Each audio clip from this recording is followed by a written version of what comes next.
Hello, everyone. This is Adam Ellenboss from Nightlight Astrology. And today, what day is it? February 13th. And I'm doing a video blog today titled How to Develop a Better Relationship with the Planets. I decided to do this particular webcast after being in India for several weeks. And after my experiences in India and also at an astrology conference that I attended in Calcutta, spending time with a lot of Indian astrologers and getting to know some of my, sort of Indian astrological colleagues and how they practice and what they do, how they view the world and how they view astrology. There was some thoughts that sort of formulated after those experiences that I wanted to put into a short presentation. So today, we're going to just talk very briefly about how to develop a better relationship with the planets every day by day. How can you cultivate your love or interest in astrology in order to have astrology participate in your spiritual life, in the development of your spiritual life. So that's what we'll be looking at today. First of all, let's start with this basic idea that many of the ancient philosophies or philosophical schools that were common to ancient astrologers were called moksha traditions. Now, the word moksha means something like liberation or freedom. The basic belief of these schools, whether you're looking at different varieties of Greek philosophy and esoteric mystical schools in the West, or schools in the East, Buddhism, yoga, Hinduism, even Christianity and Islam to a certain extent.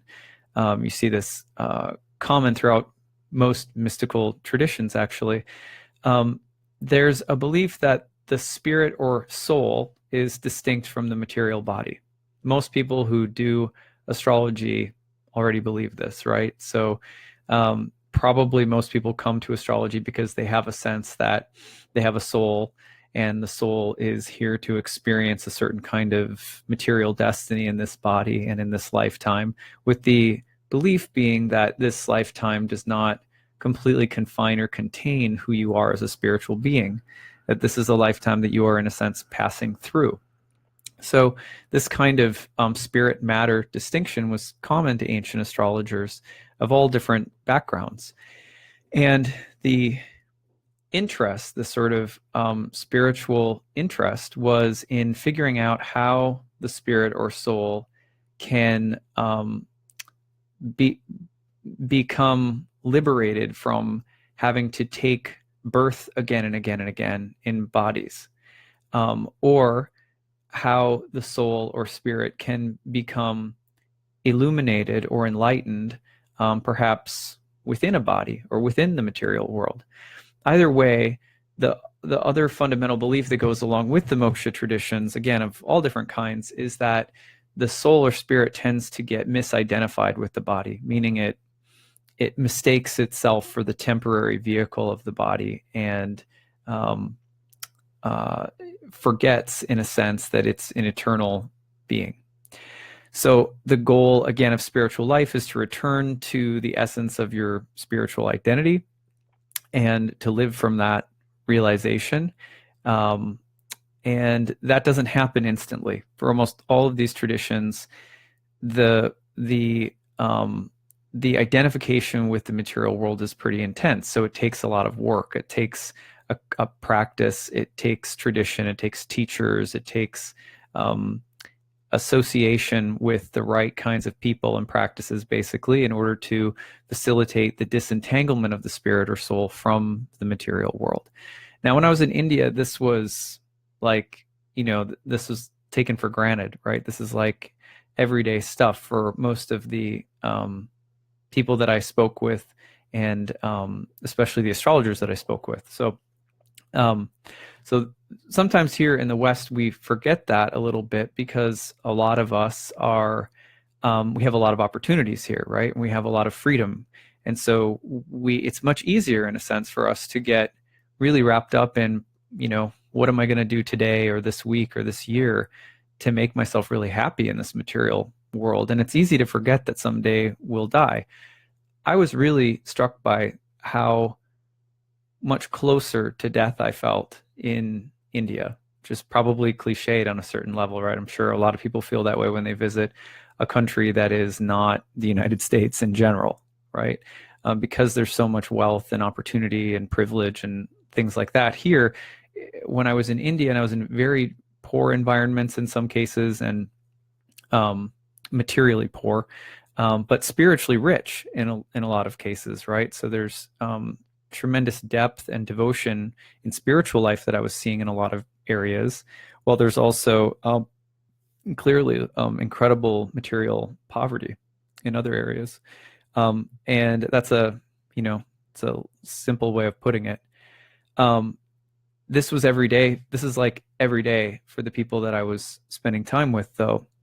So getting misidentified with the material world is in some ways a lot easier for us in the West. And so it's easy to forget that astrology has really always been about helping us facilitate disassociation with the material world, not in terms of shunning it or hating it or, looking down our nose upon it or judging it or something like that, but in terms of not getting lost in it.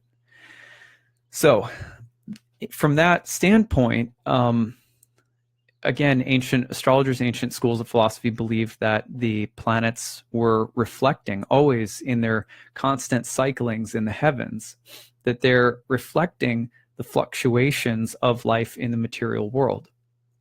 So the revolutions of the planets in endless cycles are also reflecting the endless kinds of experiences that we have here, none of them lasting, right? There's all sorts of different kinds of experiences, some really painful, some really enjoyable, and they just keep, moving, cycling. And ancient astrologers believed that, for example, many Indian astrologers, of course, believe that the planets are administrators of karma. Karma being a word that means action and refers to the cause and effect nature of the material world. So the planets are basically depicting the workings of time and space in the material world and all of its fluctuating, sort of endless experiences, none of them, again, permanent. However, the planets also reflect eternal themes or archetypes, which means everything that's happening here in the material world, all of these things that are occurring, for many ancient astrologers reflected things that they were like dim reflections of something that was real and eternal in a spiritual realm. And the spirit within the body is a part of that realm, as are the archetypes or patterns that we see within all of our everyday experiences. They also belong to the spiritual realm, but the sort of matter itself is sort of dead, and not lasting, impermanent. So these are things that, again, like when I was in India, both in terms of my experience of being around really devoted practitioners of yoga and being around Indian astrologers, these were things that are just taken for granted. Like, this is just the kind of like the fish swimming in water. You don't just, it's like, this is the water to the fish. This is just the way that it is. Now, I certainly felt at home in that environment because those are a deep part of my own beliefs, of course. So when we think about these turnings of the planets, reflecting the ever-changing dynamics of the material world, and we remember that we tend to get identified with those things and lost in those things, then we start to get a clear idea of what the purpose of astrology is, and this will lead us to understanding, well, how can we have a better relationship with the planets? So the birth chart from this standpoint is a kind of a picture of the different kinds of experiences that define, in some ways confine, or describe the material form that we're in, our body, our mind, our behavior, also certain kinds of karma or destinies that we are going to experience in different areas of our life. all of which are basically bound up in the cause and effect sort of paradigm of the material world. So the birth chart is describing that.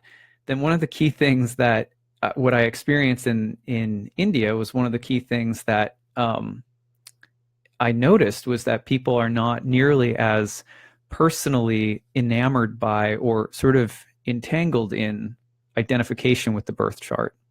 Well, the birth chart is something to hold at a kind of reflective distance. It's not you, because you and I are eternal spiritual beings that are beyond what a birth chart can describe. In fact, the birth chart is something that's approached with a good deal of caution, right? This is, again, just my observations and experiences being in India. And from that standpoint, the reason that it's approached with caution or held at somewhat of a distance is because we want to be very careful about what we associate with in general. What we associate with in the material world will either further our attachment and identification with these kind of impermanent experiences in the material world, or they will start, how we associate what we associate with will start to facilitate the gradual return to the soul, or the gradual sort of detachment from that hard identification with the material world. So, but we have no choice but to associate, right? We have no, in other words, we have no choice but to interact with the life that we're living. We have choice, we have agency, we have free will. It's little because we're very small beings in the big scope of the cosmos. Our choices aren't, for example, going to change the law of gravity overnight, you know, for the most part. We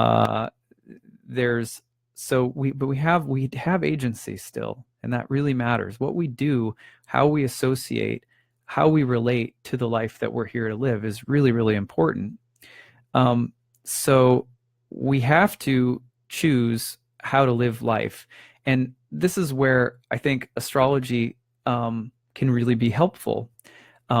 If we remember not to get overly identified with the birth chart. One of the things in the West that shows how identified we tend to get with the birth chart, for example, is when, you know, I see people often on social media and my blog response posts that people write and things like that. People will often sort of use the personal possessive a lot. My Mars, my Venus, my this, my that. And we have to be very careful, because it's that exact kind of language, the possessive, and in relationship to the material life that we're living, that very subtly can deepen our attachment and enmeshment in the material world. So we just have to be careful of that. It's not to say that there is not great beauty here among us, but it is to say that ultimately who you are is not contained by just this body, by just this life.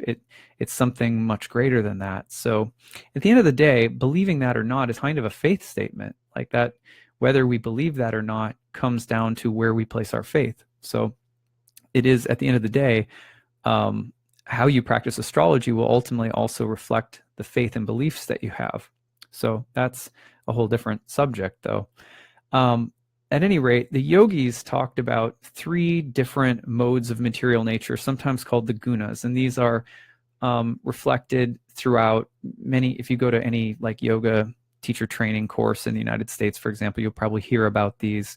These are very common philosophical categories, kind of ways of thinking about how we can associate or relate to the life that we're living, or to people, or to jobs and relationships and anything that we do in the material world. The yogis talked about basically 3 different forms of association that we can have with the life that we're living. And I want to use these today, after my experience in India, to just briefly relate using these 3 modes and talking about them in terms of how we can relate to planetary transits. So the first mode is sometimes called, it's called tamas, or ignorance. Now let's talk about what ignorance looks like when we're relating to the planets in everyday life. Okay, so very, very basically, I'll use some examples, and I don't mean to pick on anybody, but let's say that someone, and this has been me at times, and it still could be at some other time. I've not arrived on some place that's so far above this. Ignorance with regard to transits would be like when somebody says, oh my God, it's just like the T-square, the Grand Cross, the eclipse, like it's all just like, totally nailing me. And I'm just like, I'm getting hit left and right. I'm getting pummeled. I'm getting beat over the head with all these planetary energies. There's this feeling that a person is being thrown all about by the planetary transits, and there's a way of talking about it in astrology, like in the social world of astrology. When people start talking about their transits, like they're getting hammered, they're getting lit up, they're getting, like they're in a really intense dance club, and the music is dictating their entire experience, and there's not a feeling like they're in control. And actually, this kind of relating to astrology is not only popular, but it's sort of celebrated. There's a kind of, I don't know what I want to put it as, just almost like a sort of hedonism, like an astrological hedonism, like, eat, drink, and be merry, for tomorrow Saturn will mess with your life, or, like Pluto will jack you up, or like the planets are somehow messing everything up, throwing you curveballs all the time. And that, we could say, would be like the mode of ignorance. Now, what is the mode of ignorance, just generally speaking? In the Bhagavad Gita, which is sort of sometimes called like the Hindu Bible, O son of Bharata, this is Krishna speaking to Arjuna, describing the mode of ignorance. He says, O son of Bharata, know that the mode of darkness, born of ignorance, is the delusion of all embodied living entities. The results of this mode are madness, indolence, and sleep, which bind the conditioned soul. Sometimes the mode of goodness becomes prominent, defeating the modes of passion and ignorance, O son of Bharata. Sometimes the mode of passion defeats goodness and ignorance, and at other times ignorance defeats goodness and passion. In this way, there is always a competition for supremacy. I'm going to talk about this next, but all of the modes, there's the three modes, are always kind of competing with one another, and they're never pure. They all exist, according to yoga philosophy, in combination with one another.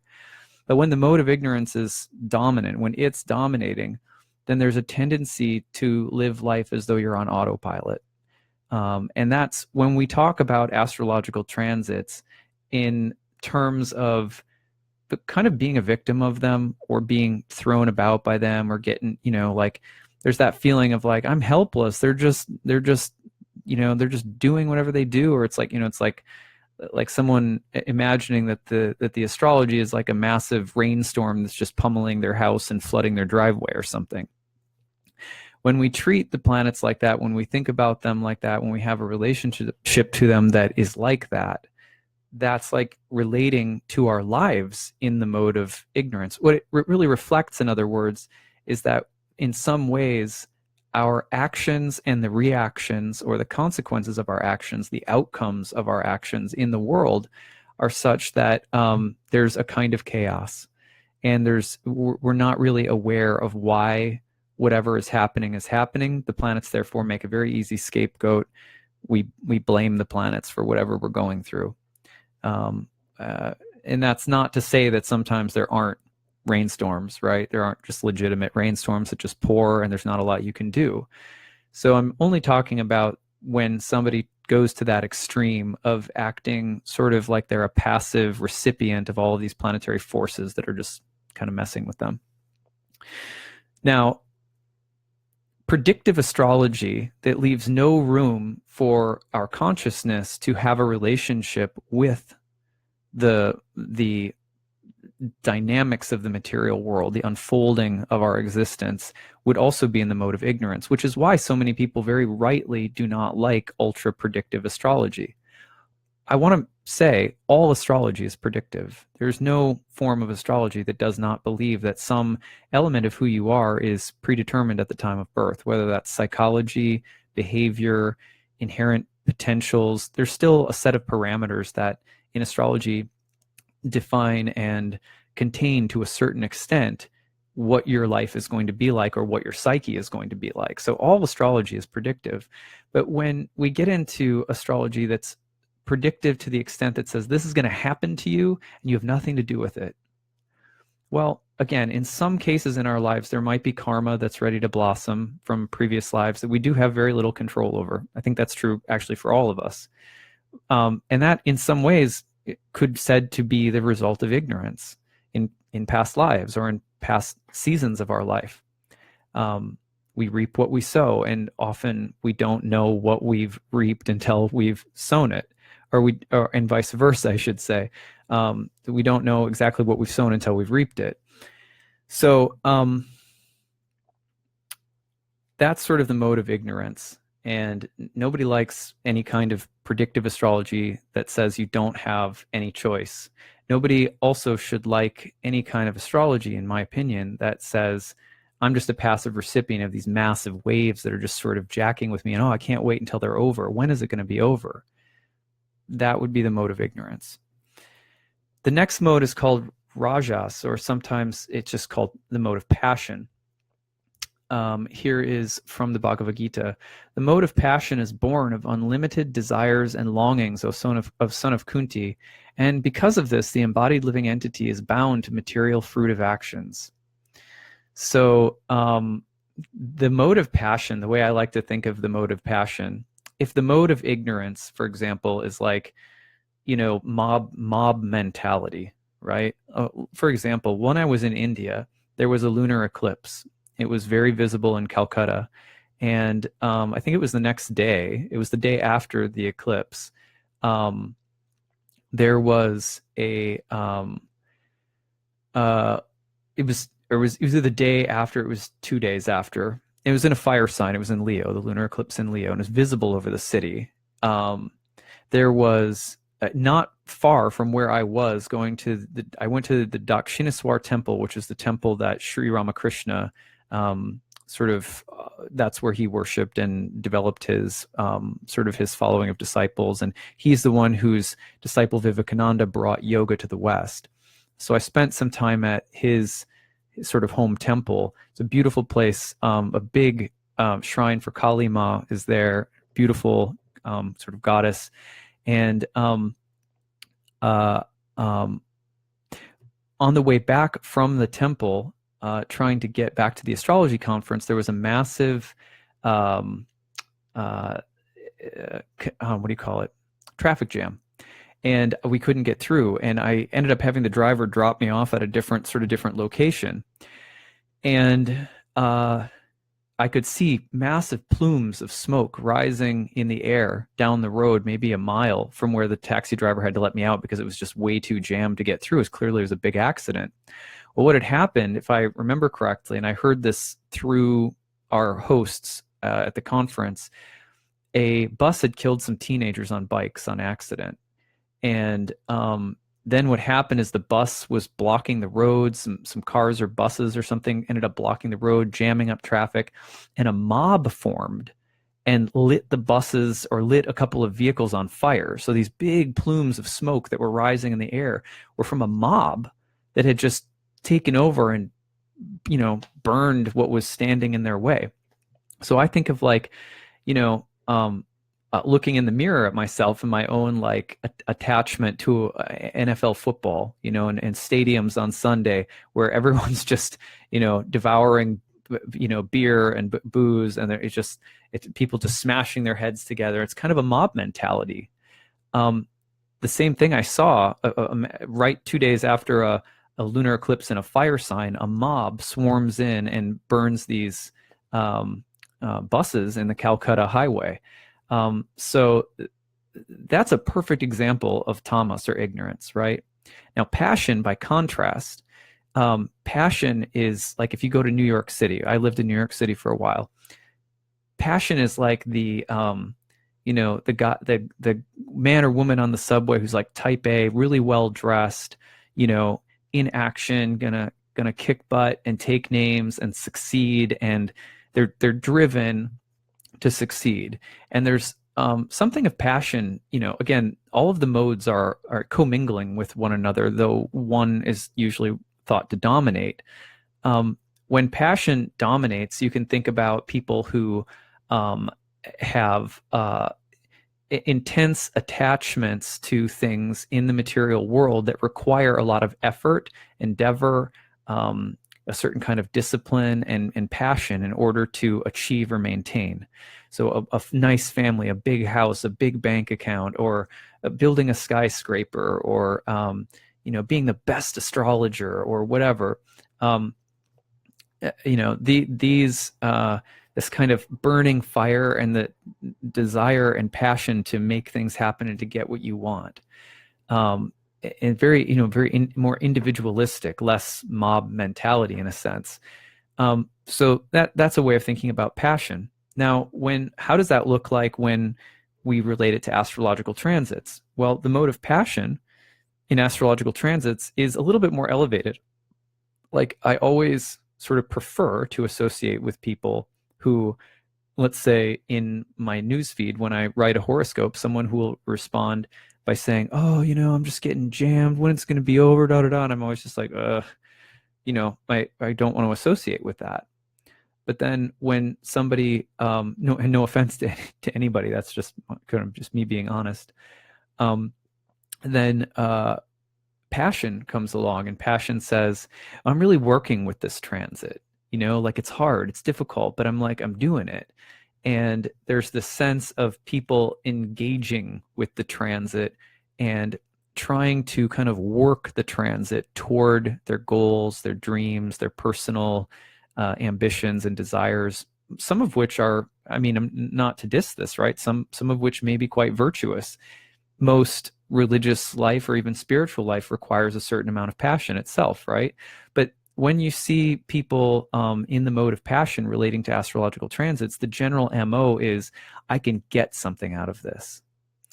This is what I've been speaking out against for a while, and I didn't have a good way, like a good philosophical framework of putting it, which is that one of the things that I'm generally suspicious of are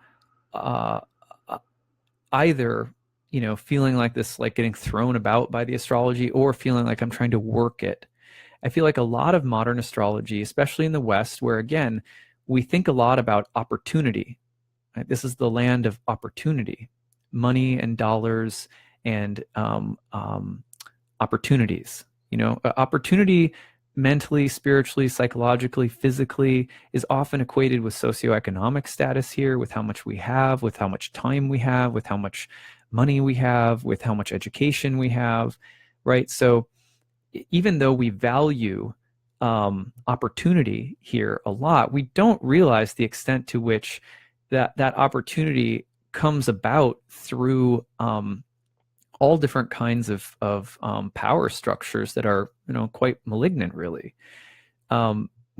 So in the mode of passion, I think we relate to astrology through the lens of, what can it do for me? If I'm conscious, if I'm really working it, if I'm really being aware, then how can I get something out of the astrological transit that's coming through my chart that that something that I really want.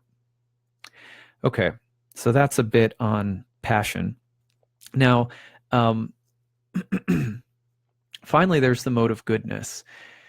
The mode of goodness, also called sattva, living a sattvic life. You'll hear this talked about a lot as well. Here's what Krishna says in the Bhagavad Gita about sattva. O sinless one, the mode of goodness, being purer than the others, is illuminating, and it frees one from all sinful reactions. Those situated in that mode become conditioned by a sense of happiness and knowledge. Now he goes on and says, manifestations of the mode of goodness can be experienced when all the gates of the body are illuminated by knowledge. Okay, so this mode basically is put at the top for the yogis. And this is going to be a little tricky to explain. So let's just start with what is goodness. I want to say that it's ducks or geese that the water rolls right off their feathers. I don't know if that's correct, but I'm pretty sure it's one of the two, that it's like the down or the way that they're basically water repellent. Lotuses, like the lotus flower, is another example of a flower that the water rolls right off it. It doesn't sort of saturate, it just kind of rolls right off from it. Goodness is like that. It's not that it doesn't have contact with the material world. It's not that in the mode of goodness we don't have contact with the astrological transits. It's that even though we're living them, even though they're moving through our lives, even though we can't help on some level but to participate in the wheel of karma and the cyclings of the planets in the sky every day, there's a sense in which, because we maintain a lucid state of reflection, because we maintain a certain kind of mindfulness, they don't force us into reactions. They have a way of flowing through us and rolling off from us. And that's not to say that we're indifferent to them. We're just totally passive. We don't care. We don't care about the world. We're above the world. It's not about sort of spiritually bypassing the world. It's truly, you could say, it's about how to be in the world, but not of it. It's about how to let the experiences of the world roll right off from you as you roll right through them. That doesn't come easily, right? I'm certainly not good at that, right? That's something that I cultivate in my life. I think we all have to cultivate it. It doesn't happen easily. I want to talk about how we can cultivate that, but I want to talk first about why it's important to cultivate this over the other two modes. So what does that look like? Well, when we have astrological transits coming through our life, right? The mode of goodness would say, how do I relate to this transit? How do I relate to this experience? Knowing very well that it's archetypal, that it reflects something of the eternal spiritual world or nature, that my own nature is eternal and spiritual, that my own spiritual nature is like the lotus flower where the water rolls right off from it. I'm having this experience fully, but also am completely an observer of the experience. Why is that kind of experience why is that way of relating to the transit so important? From the standpoint of the moksha, different moksha traditions, one of the main reasons that this is important is because this is the only mode that slowly starts to separate us from false attachment or false identification with the material world.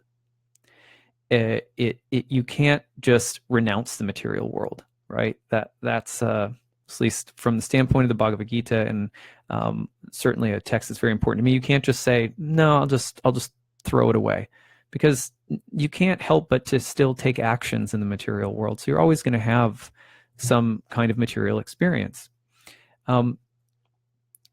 So you have to choose something. So that's why the mode of goodness is the mode to choose. It's a mode that is about illumination of knowledge, of peacefulness, and of a kind of lucid receptivity to your experiences, participating in them, while also not being in a reactionary mode or in a place of getting lost in them. Easier said than done.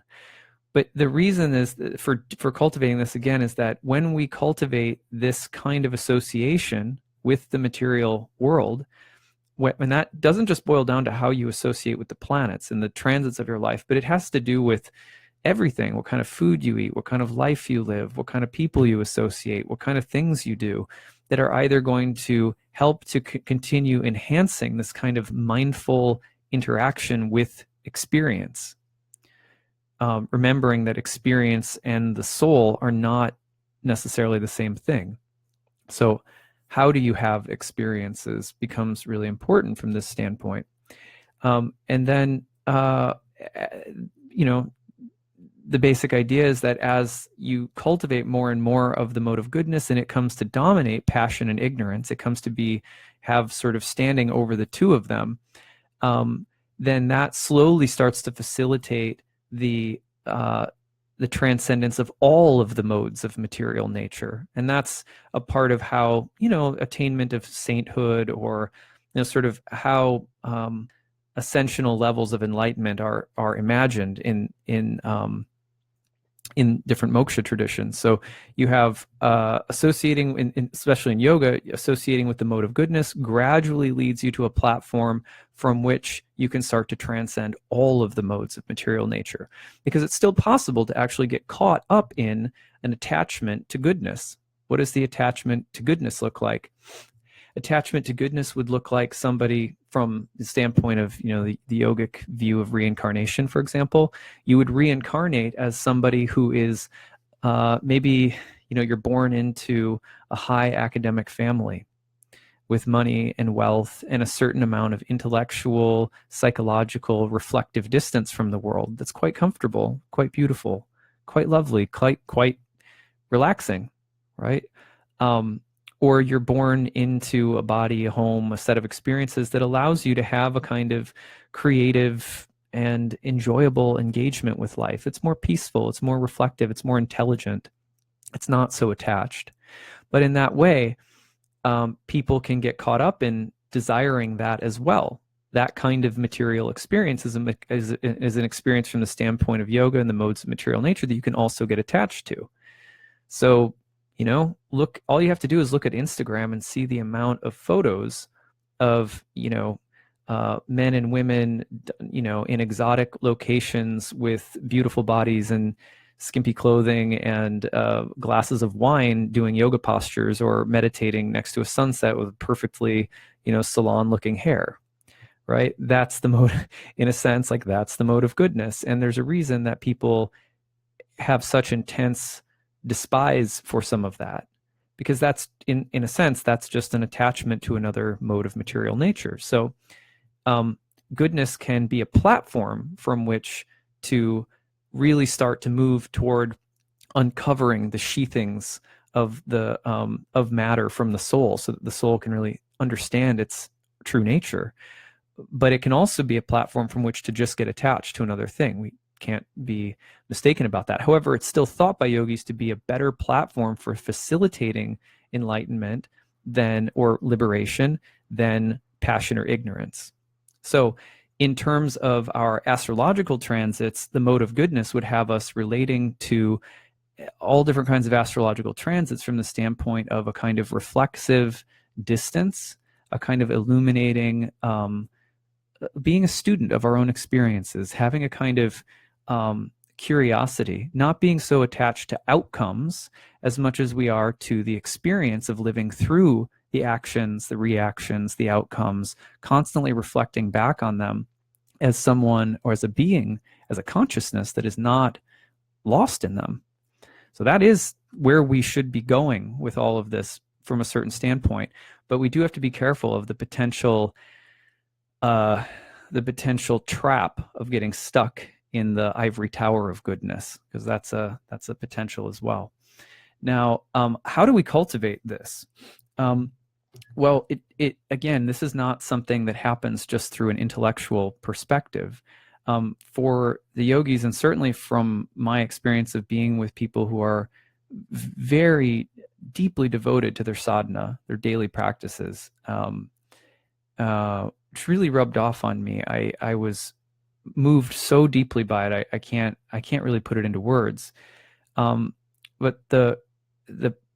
I'm sure people have had other people who are listening have had this experience of being in a community of people who practice mindfulness. Like if someone's ever visited Plum Village where Thich Nhat Hanh lives, or spent time in the community of Buddhists or contemplative monks, or contemplative nuns, people who are deeply devoted to any kind of practice. See, it's the devotion and it's the mindfulness, it's the attention to a relationship consistently over a long period of time that allows you to develop that kind of reflexive distance. Because when you do the same thing over and over and over and over again, the literal thing that you're relating to becomes a vehicle for absorption in subtler levels of reality, and that leads to the unsheathing of matter from the consciousness. So it really is important, whether you're a diligent student of art or music or some school of thought, or you're practicing mindfulness or meditation or yoga, or you're very thoughtful about cooking or lifestyle, you take a lot of time in nature, you hike, you exercise, whatever it is, to me, there has to be a mood of doing the same thing over and over with devotion, care, mindfulness, love, and allowing the relationship to that practice to become steady and anchored in your life over a very long period of time. And as that occurs, the platform, that's both from what I understand as a student of yoga philosophy and as someone who's cultivated my own practices over time, though I could always, I'm still a student, not having arrived anywhere. My understanding is that this is how the platform of goodness is developed. It can't be done just from an intellectual place. You can't just say, oh, Mars is, the moon is coming to conjoin Mars today. I'm going to have just a really reflexive distance from it, right? If you don't have practices in your life that have helped you to cultivate that healthy sense of participation but detachment, that transit will rock you. You know what I mean? Like that transit you probably won't have any ability to have that kind of reflexive distance, that reflexive participation with it. It's not capable. You're not capable of having, it's like a muscle in your body, that you're in your soul, in your consciousness, wherever it might be, that has to be cultivated. One of the great practices that we can do as students of astrology is, I really believe this more and more all the time, that astrology is something that it's like a beautiful form of intellectual yoga for a lot of people, for lack of a better phrase.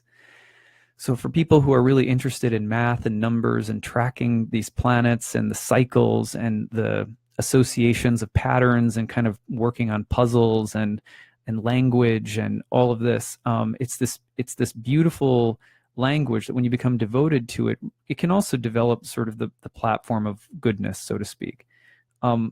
But I really, more and more, I don't think it's possible without being careful about other things like lifestyle, diet, health, sleep, who you relate with, who you spend time with, what kinds of thoughts and images and things like that we put into our minds.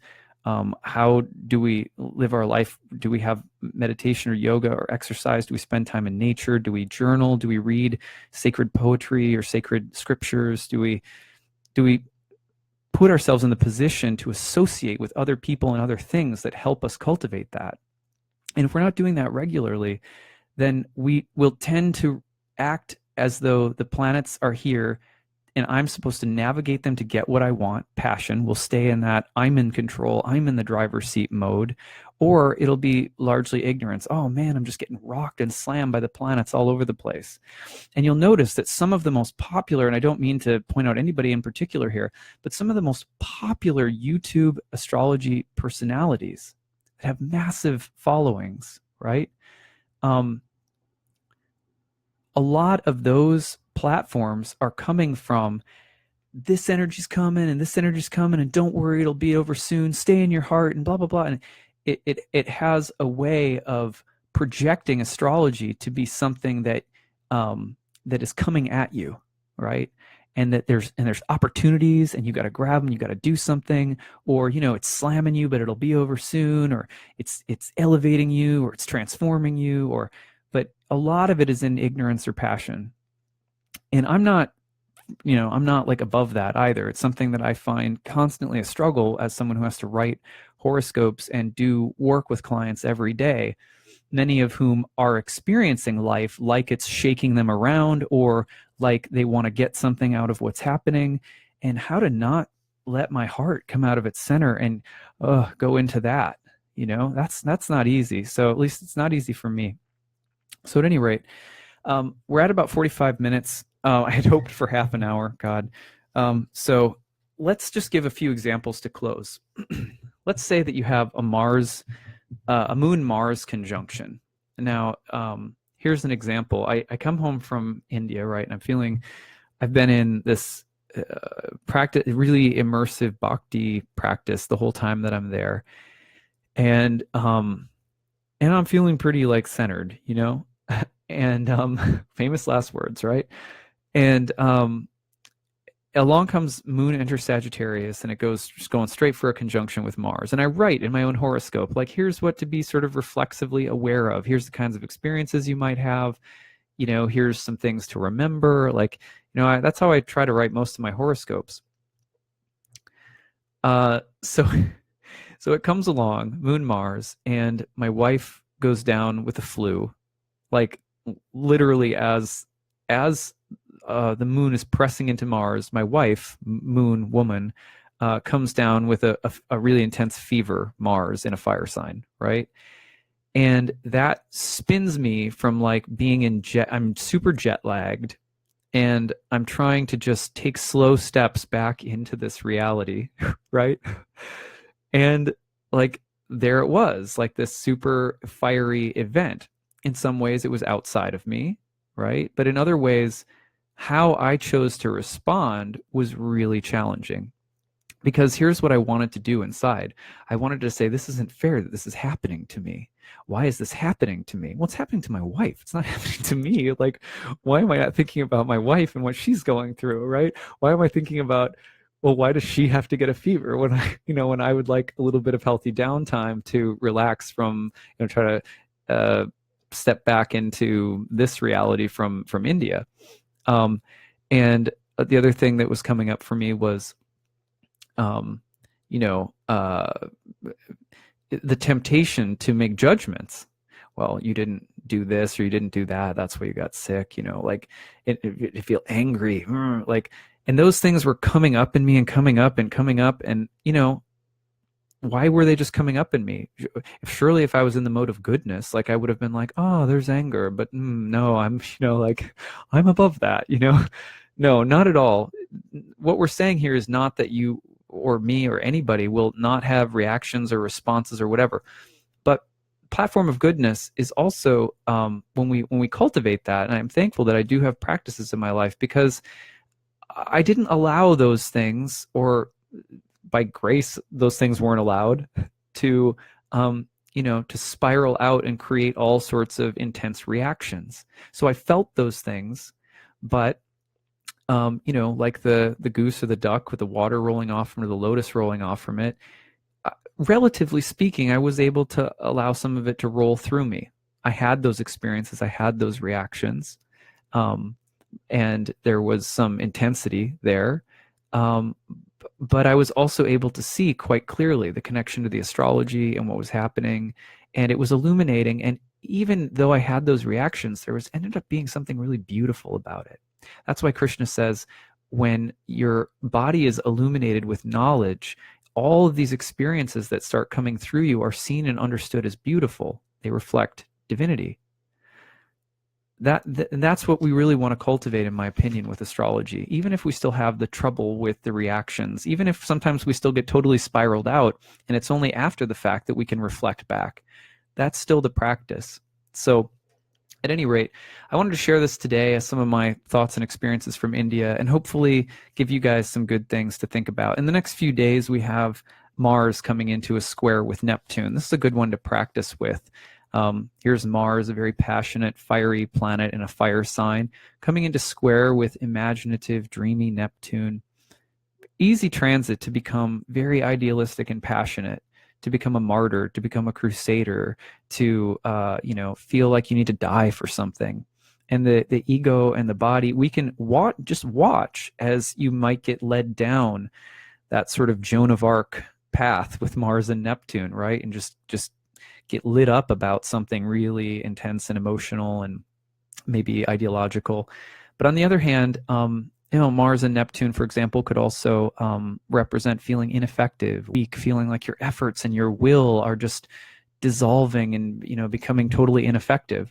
those are different aspects of a Mars-Neptune experience. A simple homework for everybody listening to this today would be to simply go forward and over the next few days as that transit is perfecting, to try to practice the mode of goodness and see if you can't imagine yourself as a beautiful lotus flower where the water comes into contact with you but doesn't stick to you. It has a way of rolling off. And if you don't already have meditation or mindfulness practices, boy, I would so recommend them. Again, I can't begin to describe.